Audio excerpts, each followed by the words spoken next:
이 집에서 사흘을 넘긴 자는 여태 없었네. 다들 목이 졸린 듯한 얼굴로 실려 나왔지. 아비를 여의고 갈 곳 없던 나무꾼 한두칠은 그 말을 듣고도 폐가의 살인문을 밀었습니다.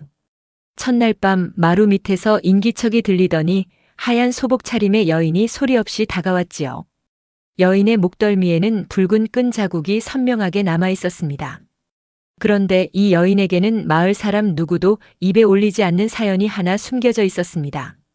구독과 좋아요는 더 좋은 이야기를 만드는 힘이 됩니다. 그럼 지금부터 이야기를 시작하겠습니다. 옛날 옛적 충청도 어느 산골에 청림골이라 불리는 작은 마을이 있었습니다. 마을 초입에는 오래된 느티나무 한 그루가 서 있었고 그 아래로 좁은 산길이 굽이굽이 이어졌지요. 그 산길 끝 인가와 뚝 떨어진 자리에 낡은 기와집 한 채가 있었습니다. 담은 반쯤 무너졌고 마당에는 잡초가 사람 키만큼 자라 있었습니다. 용마루는 내려앉았고 대청 마루에는 거뭇한 얼룩이 여기저기 베어 있었지요.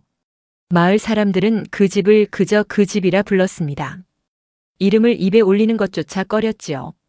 벌써 3년째 아무도 그 담장 안으로 발을 들이지 않았습니다. 아이들조차 그 집 앞을 지날 때면 걸음을 재촉하며 눈을 내리깔았습니다. 어른들은 아이들에게 늘 이렇게 일렀습니다. 저 집 앞에서는 절대 큰 소리를 내면 안 된다. 원혼이 성을 낸단다. 그 말이 진짜인지 헛소문인지는 아무도 확인해 볼 엄두를 내지 못했습니다. 밤이 되면 그 집 쪽에서 이따금 낮은 울음소리가 들려온다는 이야기도 떠돌았습니다. 그러나 정작 그 소리를 직접 들었다는 사람은 마을에 단 하나도 없었습니다. 소문은 늘 누군가의 사촌의 또 그 사촌의 이야기로만 전해질 뿐이었지요. 그렇게 그 집은 마을 사람들의 입을 타고 점점 더 무서운 곳이 되어갔습니다. 느티나무 아래를 지나던 노인들도 그 이야기가 나오면 슬며시 화제를 돌리곤 했습니다. 아무도 진실을 알지 못한 채 두려움만이 3년째 마을을 무겁게 덮고 있었습니다. 그리고 그 두려움 뒤에 감춰진 진실은 아직 그 누구의 눈에도 닿지 않고 있었습니다. 그 진실을 마주할 사람이 다름 아닌 두칠이 되리라는 것을 그때는 아무도 알지 못했습니다.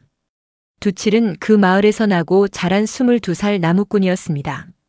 어려서 어미를 여의고 7해 전에는 하나 남은 아비마저 병으로 떠나보냈습니다. 그날부터 두칠에게는 지붕 밑도 밥 한 끼 나눠줄 피부치도 없었습니다. 매일 산에 올라 나무를 해다 장에 내다 팔았지만 손에 쥐는 돈은 늘 하루치 죗값뿐이었지요. 비바람이 몰아치는 날이면 처마 밑에서 밤을 지새우기 일쑤였습니다. 마을 사람들은 그를 딱하게 여기면서도 선뜻 손을 내밀지는 않았습니다. 저 딱한 것 어쩌다 저리 됐을꼬. 뒤에서 혀를 차는 소리만 무성했습니다. 정작 하룻밤 재워달라는 말에는 다들 슬그머니 문을 닫아 걸었지요. 두칠에게는 집도 가족도 곁을 내주는 사람 하나 없었습니다. 그렇게 외로운 하루하루를 두칠은 그저 묵묵히 견뎌왔습니다. 마을 뒷산 야트막한 언덕에는 두칠 아비의 무덤이 있었습니다. 두칠은 나무를 하러 갈 때마다 그 앞을 지나며 짧게 걸음을 멈추곤 했지요. 아버지, 오늘도 밥벌이는 겨우 했습니다. 두칠의 인사는 늘 그 한마디뿐이었습니다. 봉분 위로 마른 풀이 서걱거릴 뿐 돌아오는 대답은 당연히 없었습니다. 그래도 두칠에게는 그 짧은 인사가 하루 중 유일하게 마음 놓이는 시간이었습니다.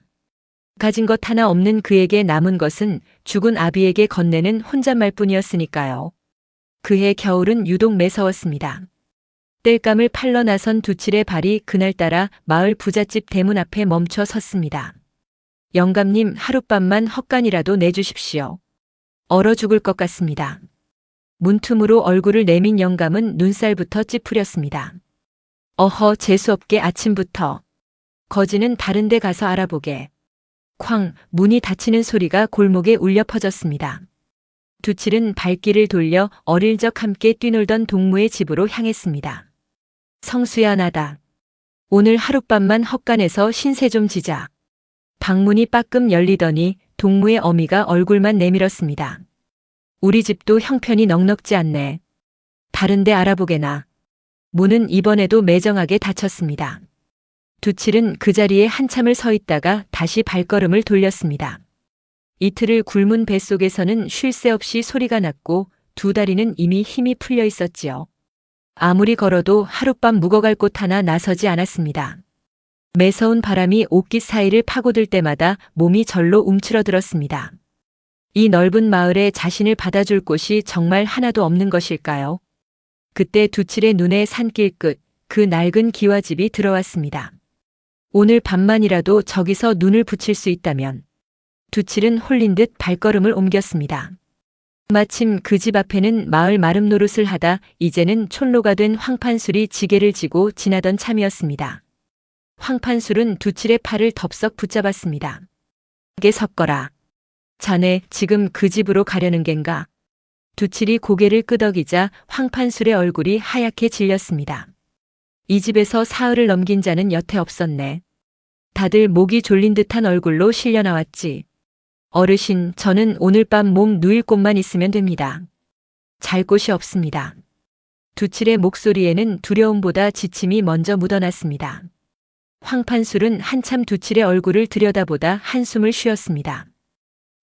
사람이 저 지경이 되도록 아무도 손을 안 내밀었단 말인가. 그는 지게를 고쳐 매며 낮은 목소리로 덧붙였습니다. "자네가 정가겠다면 말리지는 않겠네. 다만 한 가지만 새겨듣게." 두칠이 걸음을 멈추고 노인을 돌아보았습니다. "저 집에는 원통하게 죽은 자의 한이 서려 있다고들 하네. 3년 전 그대에게 좋지 않은 일이 있었다지." 두칠이 무슨 일이냐 물었지만 황판술은 고개만 저을 뿐 더는 입을 열지 않았습니다. 마침 물동이를 이고 지나던 동네 안악이 그 말을 듣고 걸음을 멈췄습니다. "아이고, 그 집 얘기는 꺼내지도 마셔요. 밤마다 곡소리가 난다니까요." "곡소리라니 사람 소리라는 겐가요?" 두칠이 되묻자 안악은 몸서리를 쳤습니다. "사람 소리인지 귀신 소리인지 누가 알겠어요. 그저 재수 없으니 얼씬도 마세요." 안악은 그렇게 한마디를 남기고는 총총히 사라졌습니다. 말 못하는 원혼이라 해도 그 한은 절대 사라지지 않는 법이야. 말을 잃어도 원통함은 사라지지 않고 흔적은 반드시 말을 하는 법이니라. 두칠은 그 말을 그저 늙은이의 넋두리로만 흘려들었습니다. 흔적이 말을 한다니 말 못하는 것이 무슨 수로 말을 한다는 것인지 두칠은 이해할 수 없었습니다. 지금 그에게 급한 것은 원혼이 아니라 당장 오늘 밤 얼어 죽지 않는 것이었으니까요. 살아있는 사람 하나 거두어 주지 않는 이 마을에서 죽은 자의 한 따위를 헤아릴 여유는 없었습니다. "명심하겠습니다, 어르신." 두칠은 그렇게 대답하고는 다시 산길로 발을 옮겼습니다. 황판술은 멀어지는 두칠의 뒷모습을 오래도록 바라보았습니다. 그 눈빛에는 두려움과는 다른 무언가를 아는 자의 씁쓸함이 배어 있었습니다. 하필이면. 노인의 혼잣말이 바람에 흩어졌습니다. 그러나 그날의 두칠은 그 눈빛의 의미도 노인의 말끝에 삼켜진 사연도 알지 못했습니다. 그가 그 말의 무게를 깨닫기까지는 아직 많은 밤이 남아 있었습니다. 살인문을 밀고 들어선 두칠의 눈앞에 낡은 기와집이 어둠 속에 조용히 서 있었습니다. 찬바람이 마당의 마른 풀을 훑고 지나가며 서걱거리는 소리를 냈습니다. 대청 마루의 거뭇한 얼룩 위로 희미한 달빛이 내려앉아 있었지요. 그때였습니다. 어디선가 낮고 가느다란 숨소리 같은 것이 두칠의 귓가를 스쳤습니다. 두칠은 걸음을 멈추고 어둠 속을 가만히 응시했습니다. 오늘 밤 이 집에서 그를 기다리고 있는 것이 무엇인지 두칠은 아직 알지 못했습니다. 그저 이 낡은 지붕 아래라면 적어도 바람은 피할 수 있으리라 그렇게만 여겼을 뿐이었습니다. 두칠은 마루에 등을 기대고 앉아 두 팔로 무릎을 감쌌습니다. 배고픔도 추위도 오늘만큼은 참아낼 수 있을 것 같았습니다. 멀리서 부엉이 우는 소리가 한 번, 두 번 들려오다 이내 잠잠해졌습니다. 낡은 석가래 사이로 스며드는 달빛이 마루 위에 길게 그림자를 드리웠습니다. 두칠은 문득 아비의 무덤을 떠올렸습니다. 오늘 밤은 인사도 건네지 못했다는 생각이 스쳤지요. "아버지, 오늘 하루도 겨우 버텼습니다." 두칠은 혼잣말을 중얼거리며 눈을 감았습니다. 그렇게 두칠의 눈이 서서히 감기기 시작했습니다. 밤새 아무 일도 없었습니다. 두칠은 마루에 웅크린 채로 아침을 맞았습니다. 몸은 뻐근했지만 살아있다는 사실 하나만으로도 다행스러웠습니다. 두칠은 옷에 묻은 먼지를 털고 다시 산으로 향했습니다. 살아있는 이상 오늘도 나무를 해야 끼니를 이을 수 있었으니까요. 산길을 오르는 두칠의 발걸음은 어제보다 한결 가벼웠습니다. 간밤에 얼어 죽지 않았다는 사실 하나가 그를 조금은 대담하게 만들었습니다. 도끼질을 몇 번 하고 나니 이마에 땀이 맺혔고 뱃속에서는 여전히 소리가 났습니다. 그래도 두칠은 쉬지 않고 나무를 베어 지게에 쌓아 올렸습니다. 오늘 하루도 이렇게 버텨야 내일이 온다는 것을 그는 누구보다 잘 알고 있었습니다. 그날 장터는 유독 사람이 많았습니다. 두칠은 지게에 진 나무단을 내려놓고 손님을 기다렸습니다. 장사꾼들 사이에서 낯익은 이름 하나가 흘러나왔습니다. 이번에 서나리 댁에서 또 논을 사들였다지. 허허, 그 댁이야 원래도 재물복이 두둑했지만 요 몇 년 새 유독 커졌지 않은가. 쉿, 목소리 낮추게. 그 댁 귀에 들어가면 좋을 것 없네. 한 안악이 두칠의 나무단을 발로 툭 건드리며 값을 후려쳤습니다. 이깟 나무 한 단에 그리 비싸게 부르면 누가 사겠나. 반값에 주게. 어머니, 이거 하루 종일 산을 탄 값입니다. 그 값은 너무하십니다. 싫으면 관두게. 다른 데 가서 팔아보든가. 안악은 콧방귀를 뀌며 돌아섰습니다. 두칠은 그저 한숨만 삼켰습니다. 그렇게 실랑이가 오가는 사이 저 멀리서 화려한 가마 한 채가 장터를 지나갔습니다. 가마꾼들이 소리를 지르자 장꾼들이 황급히 길을 비켜섰습니다. 가마 안에서 언뜻 비친 얼굴은 매서운 눈매의 중년 사내였습니다. 저분이 그 선아리신가? 누군가 소곤거리는 소리가 들렸습니다. 사내는 곁눈질 한 번 없이 그대로 스쳐 지나갔습니다. 두칠은 왠지 모르게 등골이 서늘해지는 것을 느꼈습니다. 그 눈빛이 어딘가 낯설지 않다는 생각이 문득 스쳤지만 이유는 알 수 없었습니다. 두칠은 나무단을 묶으며 슬쩍 귀를 기울였습니다. 서우진 날이 말인가? 그 양반 웃는 낯이어도 눈은 안 웃는다고들 하잖나. 형님 댁 재산까지 다 물려받았으니 무서울 게 뭐가 있겠나. 그 말에 다른 상인이 목소리를 죽였습니다. 그 형님 댁이라면 그 산 밑 폐가 말인가? 좌중이 순간 조용해졌습니다. 아무도 더는 그 이야기를 잊지 않았습니다. 잠시 후 한 노인이 목소리를 낮춰 겨우 한마디를 보탰습니다. 3년 전에 그 댁에 도적대가 들어서 다 몰살당했다지 않은가. 쯧쯧, 그 어린 아씨까지 변을 당했다니 참으로 안 됐지. 그 뒤로 그 댁 재산은 죄다 아우 되시는 선아리께 넘어갔고 말일세. 산 사람은 살아야지 어쩌겠나. 그나저나 그 도적대는 끝내 못 잡았다지. 관아에서도 손을 놓은 지 오래라더군. 이제와 캐물어 뭐하겠나. 두칠은 그 말을 들으며 문득 어젯밤 여인의 얼굴을 떠올렸습니다. 목덜미의 그 끈 자국이 도적대에게 당한 상처치고는 어딘가 석연치 않았습니다. 그러나 두칠은 그 생각을 이내 지워버렸습니다. 자신 같은 나무꾼이 나설 일이 아니라고 스스로를 다잡았을 뿐입니다. 두칠은 그 침묵이 이상하다고 여겼지만 캐물을 처지는 아니었습니다. 그저 나무단 하나라도 더 팔아야 오늘 밤 끼니가 해결될 뿐이었지요. 두칠은 남은 나무단을 다시 짊어지고 장터 골목을 돌았습니다. 나무 사려, 마른 장작 사려. 두칠의 외침은 소란한 장터 소리에 쉽게 묻혔습니다. 한나절이 지나서야 겨우 나무단 절반을 팔 수 있었습니다. 손에 쥔 몇 푼의 돈으로는 죽 한 그릇 값도 겨우 될까 말까 했습니다. 두칠은 빈 지게를 지고 터덜터덜 장터를 빠져나왔습니다. 그 선아리라는 사람에 대한 소문이 계속 귓가에 맴돌았습니다. 그 댁 형님이 폐가에서 변을 당했다니 대체 무슨 사연이 있었던 걸까? 두칠은 답 없는 물음을 아는 채 마을 어귀로 발걸음을 옮겼습니다. 그런 큰 집안의 사연이 자신과 무슨 상관이 있으랴 싶었지만 이상하게 마음 한구석이 계속 술렁였습니다. 어쩐지 오늘 밤에는 그 여인이 다시 나타날 것만 같은 예감이 들었습니다. 두칠은 그 예감을 애써 떨쳐내며 발걸음을 재촉했습니다. 해가 뉘엿뉘엿 저물 무렵 황판술이 지게를 지고 두칠을 찾아왔습니다. 어제는 무사히 넘겼는가? 노인의 목소리에는 걱정이 가득했습니다. 예, 어르신. 별일 없었습니다. 황판술은 품에서 삶은 감자 2알을 꺼내 두칠의 손에 쥐어주었습니다. 이거라도 먹고 기운 차리게. 사람이 굶어서야 되겠는가.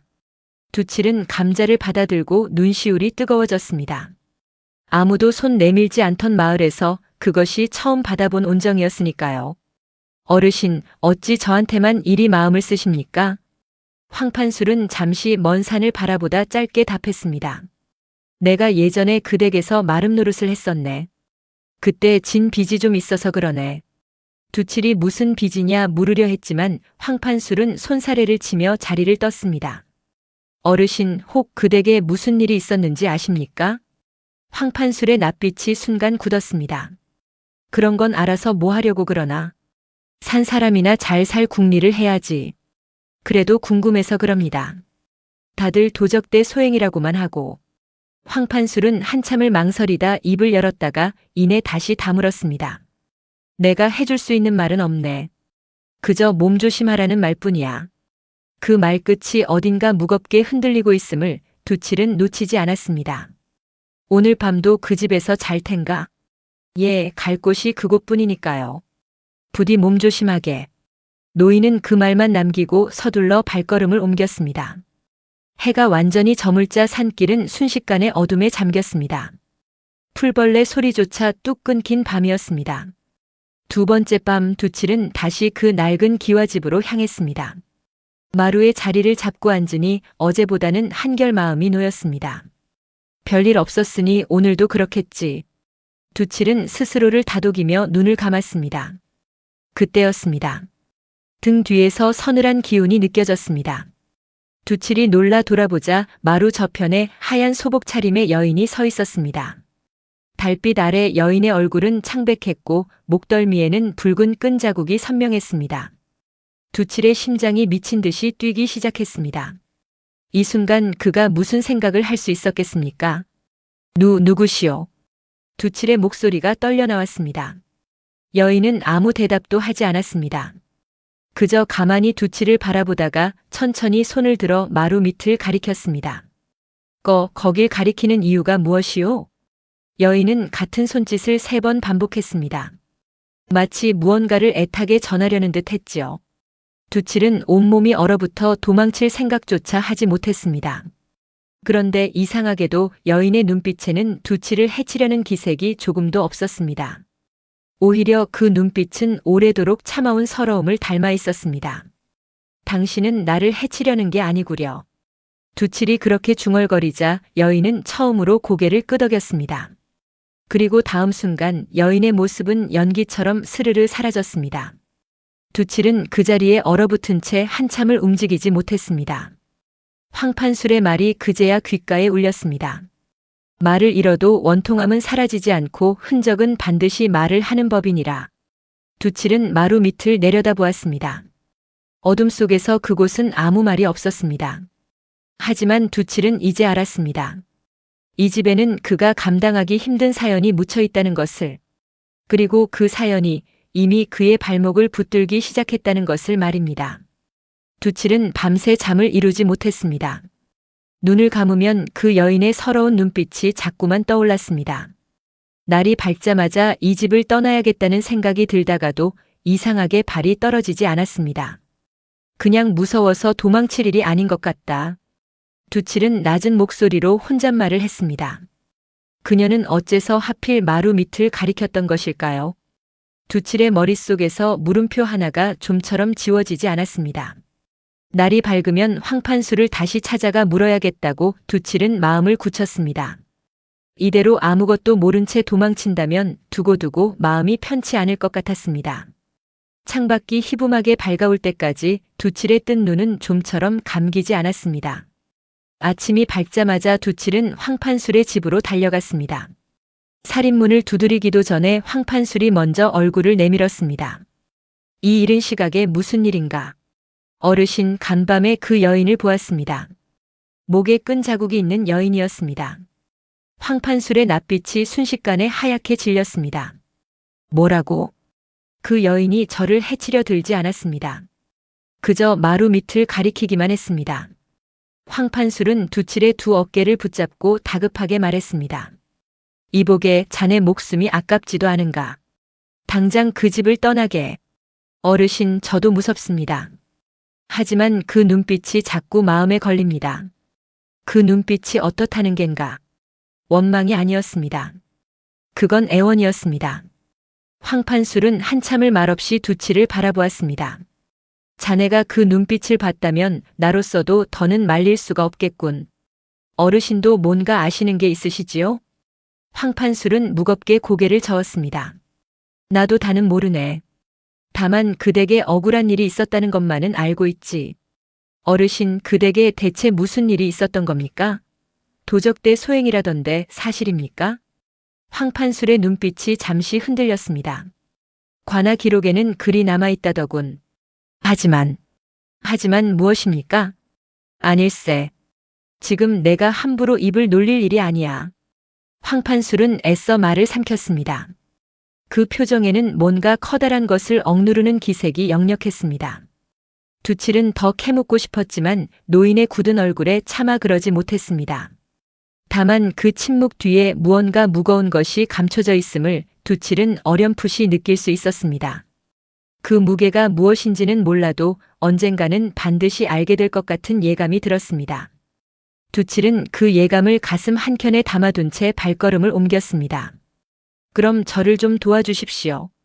저 혼자서는 무엇부터 해야 할지 모르겠습니다. 황판술은 한동안 침묵하다가 낮게 한숨을 내쉬었습니다. 좋네.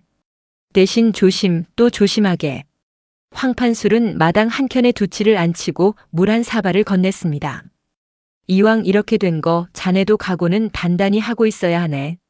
각오라 하시면 어떤 것을 말씀하시는 겁니까? 진실이란 게 늘 반갑기만 한 것은 아니야. 때로는 사람을 다치게도 하지. 그래도 저는 알아야겠습니다. 그 여인의 눈빛을 본 이상 못 본 척할 수가 없습니다. 황판술은 두칠의 그 말에 한참을 말없이 고개를 끄덕였습니다. 그 마음 내가 잘 알지. 나도 한때 그런 마음으로 그댁에 몸을 의탁했었으니까. 어르신도 그러셨습니까? 다 지난 얘기일세. 지금은 자네 이야기나 하세. 황판술은 서둘러 말을 돌렸지만 그 눈빛에는 오래 묵은 그늘이 여전히 드리워 있었습니다.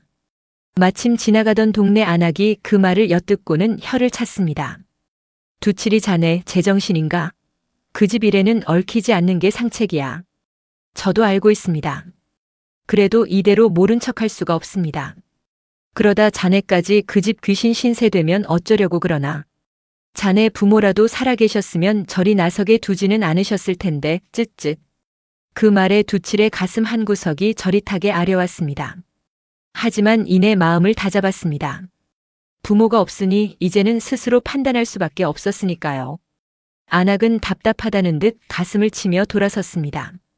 두칠은 그 뒷모습을 바라보며 마음을 다잡았습니다. 지금껏 아무도 자신을 신경 쓰지 않던 이 마을에서 처음으로 그날 저녁 황판술은 두칠에게 낡은 등롱과 작은 부삽 하나를 건넸습니다. 이건 내가 그 댁에서 마름 노릇하던 시절 쓰던 물건일세. 어르신, 어째서 이런 걸 아직도 간직하고 계셨습니까? 황판술의 눈빛이 아득해졌습니다. 버리지 못했네. 그 댁에 진 마음에 빚이 있어서 말이야. 그 댁 문서들은 아직도 관아 창고에 남아있을 걸세. 언젠가 쓸 일이 있을지도 모르지. 두칠은 그 말을 마음 깊이 새겨두었습니다. 어르신, 오늘은 제가 나무찜을 대신 옮겨드리겠습니다. 아닐세, 그럴 것까지야. 아닙니다. 이만큼 도움을 받았는데 가만히 있을 수는 없지요.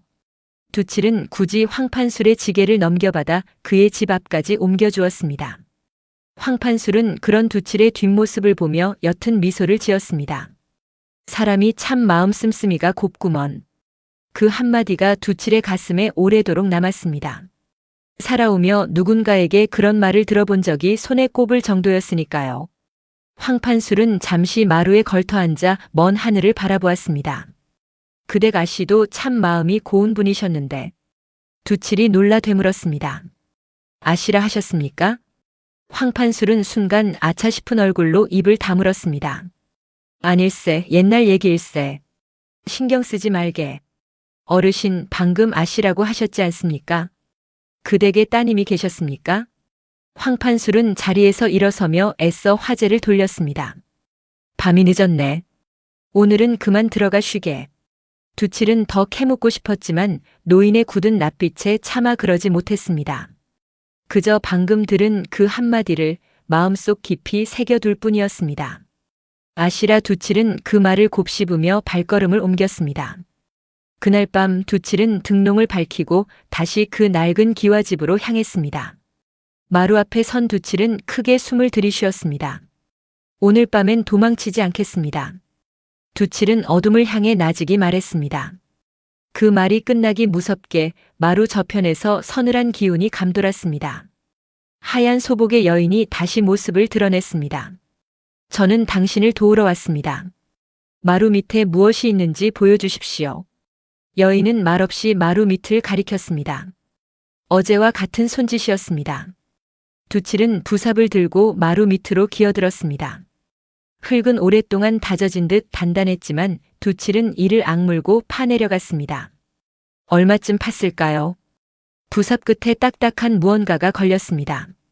두칠은 조심스럽게 흙을 손으로 헤쳤습니다. 등롱 불빛 아래 드러난 것은 작은 옷가락지였습니다. 가락지 안쪽에는 낯선 문양이 희미하게 새겨져 있었습니다. 이건 대체 누구의 물건이란 말인가? 두칠이 고개를 들자 여인은 조용히 고개를 끄덕이고 있었습니다. 마치 그래, 바로 그것이다라고 말하는 듯한 몸짓이었습니다. 두칠의 손에 쥔 옷가락지가 등롱 불빛에 차갑게 반짝였습니다. 그런데 그 곁에서 두칠의 손끝에 또 다른 무언가가 닿았습니다. 사가버린 천 조각이었습니다. 곱게 수놓은 자국이 희미하게 남아 있었지요. 이것도 누군가의 물건이란 말인가? 두칠이 조심스레 천 조각을 꺼내 드는 순간 여인의 몸이 옅게 흔들렸습니다. 마치 오랫동안 참아온 눈물을 겨우 참아내는 듯한 모습이었습니다. 당신 것이요? 아니면 다른 누군가의 것이요? 여인은 고개를 가로저었습니다. 자신의 것이 아니라는 뜻인 듯 했습니다. 두칠은 옷가락지와 천 조각을 품속 깊이 갈무리했습니다. 내일은 마을에 나가 이것들의 정체를 알아보겠소. 여인은 그 말에 처음으로 희미하게 고개를 숙였습니다. 마치 감사의 인사처럼 보였습니다. 그리고는 다시 연기처럼 스르르 사라졌습니다. 두칠은 한참을 그 자리에 앉아 두 손에 쥔 물건들을 내려다보았습니다. 이 작은 가락지와 천 조각 하나가 앞으로 얼마나 큰 진실을 끌어낼지 두칠은 아직 짐작조차 하지 못했습니다. 멀리서 새벽닭 우는 소리가 들려올 때까지 두칠의 머릿속은 온통 물음표로 가득했습니다. 이 가락지의 주인은 누구이며 저 여인은 어째서 말을 잃었을까요? 동이 틀 때까지 두칠은 뜬 눈으로 그것들을 품에 안고 앉아 있었습니다. 날이 밝으면 가장 먼저 황판수를 찾아가야겠다고 두칠은 다시 한번 굳게 마음을 다잡았습니다. 이튿날 두칠은 옷가락지와 천 조각을 품에 넣고 관아로 향했습니다. 황판술이 미리 귀띔해준 창고지기를 찾아가서였습니다. 어르신 소개로 왔습니다. 옛 문서를 좀 확인하고 싶습니다. 창고지기는 두칠의 행색을 위아래로 훑어보더니 미심쩍은 얼굴을 했습니다. 나무꾼이 문서는 무슨 문서를 본다고 그러나? 황판술 어르신께서 이걸 보여드리면 통할 거라 하셨습니다. 두칠이 낡은 심표를 내밀자 창고지기의 표정이 조금 누그러졌습니다. 그 어른 심표로군. 딱 한 식경만 보여주겠네. 그 이상은 안 되네. 두칠은 고개를 숙여 인사하고는 서둘러 창고 안으로 들어섰습니다. 켜켜이 쌓인 문서 더미 속에서 두칠은 떨리는 손으로 오래된 호적을 뒤졌습니다. 얼마 지나지 않아 낯익은 문양이 눈에 들어왔습니다. 서참 판댁의 호적이었습니다. 그 안에는 무남동녀, 즉 외동딸 하나가 기록되어 있었습니다. 이름은 지워져 알아볼 수 없었지만 문양만은 또렷했습니다. 두칠은 품속의 옷가락지를 꺼내 문양을 맞대어 보았습니다. 한치의 틀림도 없이 꼭 들어맞았습니다. 역시 그 여인은 이댁의 아씨였구나. 두칠의 손이 가늘게 떨렸습니다. 곁장을 넘기니 그댁 몸종의 이름도 함께 적혀 있었습니다. 점례라는 이름이었습니다. 두칠은 천 조각을 다시 꺼내 보았습니다. 곱게 수놓은 솜씨가 몸종에 거치고는 유독 정성스러웠습니다. 이것은 아씨가 점례에게 내린 것이었을까? 두칠은 그렇게 짐작할 뿐이었습니다. 마지막 장에는 짤막한 기록 하나가 남아 있었습니다. 3년 전 도적대의 침입으로 일가가 몰살되었으며 가사는 아우 서우진에게 귀속됨. 두칠은 그 문장을 몇 번이고 다시 읽었습니다. 점례라는 이름을 손가락으로 짚어보며 두칠은 문득 궁금해졌습니다. 그 몸종은 어떤 얼굴을 하고 있었을까요? 아씨와는 얼마나 가까운 사이였을까요? 곱게 수놓인 천 조각을 다시 매만지며 두칠은 낯선 두 사람의 삶을 어렴풋이 그려보았습니다. 한 번도 본 적 없는 이들이건만 어쩐지 마음 한구석이 저릿하게 아파왔습니다. 살아서 고운 정을 나누었을 두 사람이 어째서 그리 허망하게 사라져야 했을까요? 문서 더미 한쪽에는 그날의 사건을 조사했다는 관원의 짧은 메모도 남아 있었습니다. 현장에 도적의 흔적이라 할 만한 것이 뚜렷하지 않았음. 재조사가 필요해 보이나 사건이 서둘러 종결됨. 그 메모를 읽는 두칠의 눈이 커졌습니다. 재조사가 필요하다고 적어놓고 어째서 사건은 서둘러 끝나버린 것일까? 창고지기가 슬쩍 다가와 낮은 목소리로 말했습니다. 이보게, 그 메모는 못 본 걸로 하게. 괜히 파고들었다가 자네만 다치네. 두칠은 그 말에 등골이 서늘해졌지만 애써 태어난 척 고개를 끄덕였습니다. 그러나 속으로는 그 메모 한 줄을 몇 번이고 되새기고 있었습니다. 재조사가 필요하다. 그 말만으로도 충분하다. 뭔가 감춰진 것이 있다는 뜻이니까. 두칠은 그 메모를 마음속 깊이 새기며 창고를 나섰습니다. 황판수를 다시 찾아가면 이 메모의 의미를 조금이나마 알 수 있을 것 같았습니다. 두칠은 문서를 소중히 여며두고 창고지기에게 거듭 고개를 숙여 인사했습니다. 문서를 덮으며 두칠은 잠시 마음이 놓였습니다. 그래, 도적대 소행이었구나. 이제야 앞뒤가 맞는군. 공식 기록이 그리 적혀 있으니 더는 의심할 이유가 없어 보였습니다. 그러나 창고를 나서는 발걸음이 어쩐지 개운치가 않았습니다. 두칠의 머릿속에서 물음표 하나가 다시 고개를 들었습니다. 목덜미의 그 끈 자국은 칼을 휘두르는 도적의 소행치고는 너무도 낯설었습니다. 게다가 3년이 지나도록 그 흔한 도적대 하나 붙잡히지 않았다는 것도 이상했습니다. 도적이 들었다면서 어째서 가사는 고스란히 아우 되시는 분께 넘어갔을꼬. 그 말이 두칠의 입에서 저도 모르게 흘러나왔습니다. 생각하면 생각할수록 앞뒤가 맞아떨어지는 것 같으면서도 어딘가 어긋나 있었습니다. 이 넘실대는 의문을 대체 누구에게 물어야 할지 두칠은 갈피를 잡을 수 없었습니다. 그날 오후 서우진의 사랑채에 낯선 소식 하나가 전해졌습니다. 날이 요 며칠 관아 창고에서 옛 서참판때 호적을 캐묻는 자가 있다 하옵니다. 서우진의 눈매가 서늘하게 가늘어졌습니다. 누구라더냐? 산 밑에 사는 나무꾼이라 하옵니다. 황가 노인의 신표를 들고 왔다 합니다. 서우진은 붓을 내려놓고 낮게 웃었습니다. 웃음소리에는 온기라고는 없었습니다. 황판술이라. 그 늙은이가 아직도 예정을 못 버렸군. 서우진은 그날 저녁 손수 황판술의 집을 찾았습니다. 오랜만일세 황서방. 잘 지냈는가? 황판술의 얼굴이 순식간에 창백해졌습니다. 나 나리께서 여긴 어인일로.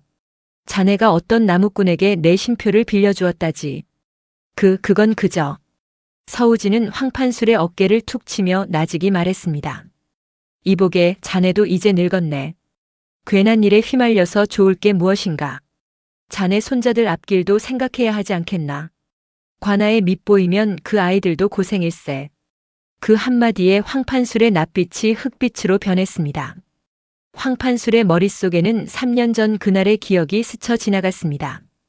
그날 밤 자신이 무엇을 보았고 무엇을 끝내 입 밖에 내지 못했는지, 그 죄책감이 오래도록 그의 가슴을 짓눌러 왔다는 것을 서우진은 알 리 없었습니다. 날이 소이는. 황판술은 말을 잇지 못하고 고개를 떨구었습니다. 명심하겠습니다, 날이. 명심만으로는 부족하네. 그 나무꾼 단속이나 잘하게.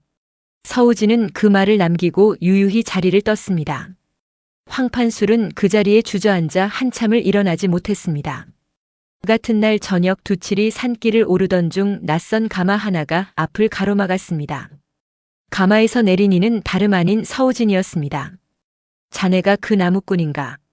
가마 곁에 선 서우진은 훤칠한 키에 값비싼 비단 도포를 걸치고 있었습니다. 매서운 눈매만은 장터에서 스쳐 지났던 그 모습 그대로였습니다. 두칠은 순간 온몸이 얼어붙는 듯 했습니다. 예. 소인 한두칠이라 하옵니다. 서우진은 두칠의 얼굴을 천천히 훑어보며 입가에 옅은 미소를 걸었습니다. 요즘 옛 문서를 캐고 다닌다지. 재미난 취미로군. 소인은 그저 그 폐가에 얽힌 사연이 궁금하여. 궁금증이란 것도 도가 지나치면 화가 되는 법일세. 서우진의 목소리는 낮았지만 그 안에는 서늘한 위협이 실려 있었습니다. 그 집은 이미 오래전에 끝난 이야기일세. 산 사람은 산 사람답게 살아야지. 자네처럼 딱한 처지에 놓인 이가 괜히 화를 자초할 필요가 있겠는가. 서우진은 품에서 엽전 몇 냥을 꺼내 두칠의 발치에 던졌습니다. 이걸로 며칠 끼니나 해결하고 다시는 그 집 근처에 얼씬거리지 말게. 두칠은 떨어진 엽전을 내려다보았습니다. 자존심이 상했지만 그보다 더 큰 것은 두려움이었습니다. 명심하겠습니다. 두칠은 겨우 그 한마디를 짜내듯 대답했습니다. 현명한 대답일세. 서우진은 흡족한 얼굴로 두칠의 어깨를 가볍게 두드렸습니다. 그 손길이 스치는 순간 두칠은 소름이 오소소 돋는 것을 느꼈습니다.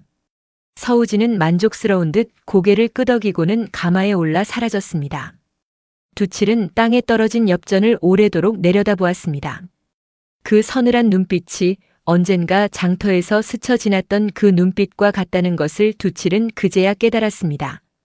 그리고 동시에 그 눈빛 속에 감춰진 것이 단순한 귀찮음이 아니라는 것도 어렴풋이 느껴졌습니다. 두칠은 떨어진 엽전을 줍지 않은 채 그대로 산길을 올랐습니다. 그저 성가신 소문 하나에 저리 몸소 나서실 분이 아닐 텐데. 두칠의 발걸음이 점점 무거워졌습니다. 겁을 주는 것 치고는 서우진의 태도가 지나치게 급하다는 생각이 들었습니다. 무언가 케어서는 안 될 것을 자신도 모르게 건드리고 만 것이 아닐까요? 그 밤 두칠은 폐가 마루에 앉아 오래도록 잠을 이루지 못했습니다. 황판술은 무사할지 그 늙은이에게 자신이 화를 끼친 것은 아닌지 걱정이 밀려왔습니다. 어르신께 괜한 짐을 지운 것은 아닌지. 두칠은 나직이 혼잣말을 뱉었습니다. 그날 밤에는 여인도 모습을 드러내지 않았습니다. 그저 정막만이 폐가를 무겁게 짓누르고 있을 뿐이었습니다. 두칠은 품속의 옷가락지를 꼭 쥔 채 뜬 눈으로 밤을 지새웠습니다. 이튿날 아침 두칠은 황판술의 안부가 걱정되어 한 걸음에 그의 집으로 달려갔습니다. 살인문은 활짝 열려 있었고 마당은 온통 어지럽혀져 있었습니다. 어르신 계십니까? 두칠이 방 안으로 뛰어들자 황판술이 피투성이가 된 채 쓰러져 있었습니다. 어르신, 정신 차리십시오. 두칠이 황급히 그를 안아 일으켰습니다. 황판술의 숨은 가늘게 이어지고 있었습니다. 두칠인가? 예, 접니다. 대체 누가 이런 짓을? 황판술은 힘겹게 눈을 떴습니다. 그 눈빛에는 두려움 대신 오래 묵은 회한이 담겨 있었습니다. 어젯밤에 그 댁 사람들이 찾아왔었네. 말씀하지 마십시오. 지금은 의원부터 불러야 합니다. 아니, 지금 말하지 않으면 나는 영영 이 말을 못할 것 같네. 두칠은 차마 그 손을 뿌리치지 못하고 귀를 기울였습니다. 3년 전 그날 밤 나는 분명히 들었네. 아씨의 비명소리를 말이야. 그리고 이튿날 아침 나리의 옷자락에 마른 핏자국이 묻어있는 것을 보았네. 두칠의 온몸에 소름이 돋았습니다. 그런데도 저는 무서워서 입을 다물었네. 그 죗값을 이제야 받는 모양일세. 어르신, 그런 말씀 마십시오. 어르신 잘못이 아닙니다. 부탁이 있네. 저 창고 마루 밑에 내가 몰래 숨겨둔 것이 있어. 황판술은 거기까지 말하고는 정신을 잃고 말았습니다. 어르신. 두칠은 목이 터져라 그를 불렀지만 황판술은 더 이상 대답하지 않았습니다. 두칠은 서둘러 이웃을 불러 그를 의원에게 옮겼습니다. 다행히 숨은 붙어 있었지만 의원은 고개를 저으며 낮게 말했습니다. 워낙 크게 다치셨네. 깨어나실지는 하늘에 맡겨야겠네. 두칠은 그 말에 다리에 힘이 풀려 그 자리에 주저앉고 말았습니다. 두칠은 그날 밤 폐가 마루에 홀로 앉아 있었습니다. 사방은 고요했고 여인도 그날은 모습을 드러내지 않았습니다. 저 때문입니다. 제가 괜히 나서서 어르신이 절이 되셨습니다. 두칠의 눈에서 참았던 눈물이 흘러내렸습니다. 아무리 발버둥 쳐도 자신은 결국 힘없는 나무꾼일 뿐이라는 생각이 그를 짓눌렀습니다. 서우진 같은 사람 앞에서 자신이 할 수 있는 일이 과연 무엇이 있을까요? 두칠은 무릎을 끌어안고 한참을 그렇게 웅크려 있었습니다. 그때 문득 황판술이 처음 해주었던 그 말이 귓가에 되살아났습니다. 말을 잃어도 원통함은 사라지지 않고 흔적은 반드시 말을 하는 법이니라. 두칠은 그 말을 곱씹고 또 곱씹었습니다. 그동안은 그 말을 그저 원혼에 대한 이야기로만 여겼습니다. 하지만 이제 보니 그것은 자기 자신에게 하는 말이기도 했습니다. 힘없고 말할 자리조차 없는 자라 할지라도 손에 쥔 흔적만은 거짓을 말하지 않는다는 것을. 그래, 나는 힘도 백도 없다. 하지만 내 손에는 진실이 있다. 두칠은 품속의 옷가락지와 문서를 다시 한번 꼭 그려주었습니다. 그 순간 두칠의 눈빛에서 두려움 대신 다른 무언가가 피어올랐습니다. 그것은 더 이상 도망치지 않겠다는 조용하지만 단단한 결심이었습니다. 이튿날 새벽 두칠은 다시 폐가를 찾았습니다. 아씨, 부디 마지막으로 한 번만 더 저를 도와주십시오. 두칠의 부름에 응답하듯 하얀 소복의 여인이 소리 없이 나타났습니다. 어르신께서 창고 마루 밑에 무언가를 숨겨두셨다 하셨습니다. 그것이 어디에 있는지 아십니까? 여인은 천천히 손을 들어 지난번과는 다른 방향, 부엌 쪽 바닥을 가리켰습니다. 두칠은 서둘러 그곳을 파헤쳤습니다. 얼마 지나지 않아 기름 종이에 겹겹이 쌓인 작은 상자 하나가 나왔습니다. 상자 안에는 빛바랜 서찰 한 통과 작은 뼈 조각들이 흰 천에 곱게 쌓여 있었습니다. 서찰에는 떨리는 글씨로 이렇게 적혀 있었습니다. 이 몸은 점례이옵니다. 아씨를 지키지 못한 죄 죽어서도 잊지 못하겠나이다. 나리께서 하신 일을 하늘이 알고 땅이 알 것이옵니다. 두칠은 그 서찰을 읽어내려가며 두 손이 떨려 옴을 느꼈습니다. 내가 그를 알아서 다행이다. 아버지의 얼굴이 문득 떠올랐습니다. 가난한 나무꾼의 아들이 어찌 그를 아느냐고 어려서부터 놀림을 받던 기억이었습니다. 그러고 보니 아버지가 어디서 그 글을 배웠는지 두칠은 한 번도 물어본 적이 없었습니다. 품속에는 아버지의 유품인 낡은 신표가 여전히 자리하고 있었습니다. 그 신표와 지금 손에 쥔 서찰이 어쩐지 하나로 이어지는 듯한 예감이 두칠의 가슴을 스쳤습니다. 여인은 그런 두칠을 가만히 지켜보다가 처음으로 눈물 한 방울을 흘렸습니다. 그것은 원한의 눈물이 아니라 마침내 노연하는 자의 눈물처럼 보였습니다. 조금만 더 기다려 주십시오. 반드시 이 진실을 밝은 곳으로 끌어내겠습니다. 두칠은 상자를 품에 안고 관아를 향해 발걸음을 옮겼습니다. 관아 앞마당은 삼엄했습니다. 두칠은 무릎을 꿇고 사또 앞에 엎드렸습니다. 사또 나리, 억울하게 죽은 이의 원한을 풀어주시옵소서. 사또는 눈살을 찌푸렸습니다. 내가 감히 무슨 일로 이리 소란을 피우느냐. 3년 전 서참 판댁 사건은 도적대의 소행이 아니옵니다. 진범은 따로 있사옵니다. 좌중이 술렁였습니다. 마침 그 자리에는 서우진도 불려와 있었습니다. 허튼 소리 말게. 나무꾼 따위가 무엇을 안다고 이러는가. 서우진의 목소리는 여전히 태연했지만 눈빛만은 미세하게 흔들리고 있었습니다. 두칠은 품속에서 옷가락지와 호적 문서 그리고 점례의 서찰을 꺼내 놓았습니다. 이 가락지는 아씨의 것이며 이 문서는 그댁 호적이옵니다. 그리고 이 서찰은 몸종 점례가 죽기 직전 남긴 것이옵니다. 나리께서 하신 일을 낱낱이 적어두었사옵니다. 서우진의 낯빛이 처음으로 크게 흔들렸습니다. 그것은 조작된 것이다. 그런 서찰이 어찌 남아있단 말이냐? 조작이라면 어찌 이 문양이 그댁 호적과 한치의 어긋남도 없이 들어맞겠사옵니까? 두칠은 떨리는 목소리를 애써 눌러가며 또박또박 말을 이었습니다. 그때 서우진을 수행해온 늙은 하인이 조용히 무릎을 꿇었습니다. 사또 나리 소인이 그날 밤 나리를 모시고 그 댁을 나섰던 것을 기억하옵니다. 서우진이 매섭게 하인을 노려보았지만 하인은 이미 각오한 얼굴이었습니다. 더는 그 죄를 덮어드릴 수가 없사옵니다. 소인도 오랫동안 마음이 편치 않았사옵니다. 서우진은 무언가 변명을 하려 입을 열었지만 말은 끝내 나오지 않았습니다. 사또는 굳은 얼굴로 서우진을 내려다보았습니다. 증거와 증언이 이토록 명백한데 더 이상 무슨 발뺌을 하려는가. 저자를 당장 옥에 가두어라. 포졸들이 서우진의 양팔을 붙들었습니다. 서우진은 그제야 사색이 되어 몸부림쳤습니다. 이건 알아. 내가 누군 줄 알고. 그러나 그 외침도 관아 마당을 벗어나지 못했습니다. 구경 나온 마을 사람들 사이에서 웅성거림이 터져나왔습니다. 세상에 그 인자하다던 나리가 정말 그런 짓을. 쯧쯧 하늘이 무섭지도 않은가. 서우진이 끌려나가는 뒷모습을 바라보며 두칠은 비로소 참았던 숨을 내쉬었습니다. 사또는 두칠을 다시 불러앉혔습니다. 내 덕에 3년 묵은 억울한 사건의 전모가 드러났다. 참으로 장한 일을 했다. 하오나 사또 나리 청이 하나 더 있사옵니다. 말해보아라. 소인의 아비 한수만이라 하는 이가 일찍이 서참 판댁 하인으로 있다가 누명을 쓰고 쫓겨났다 들었사옵니다.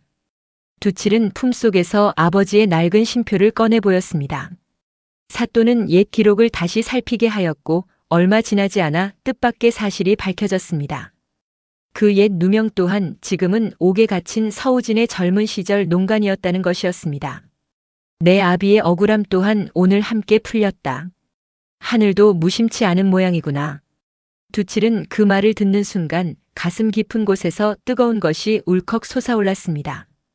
평생 억울함 속에 세상을 뜬 아버지의 얼굴이 눈앞에 아른거렸습니다. 아버지 이제야 편히 눈. 그날 저녁 두칠은 다시 그 폐가를 찾았습니다. 여인은 마루에 서서 두칠을 기다리고 있었습니다. 아씨, 진실이 모두 밝혀졌습니다. 이제 편히 쉬셔도 됩니다. 여인의 얼굴에 처음으로 옅은 미소가 번졌습니다.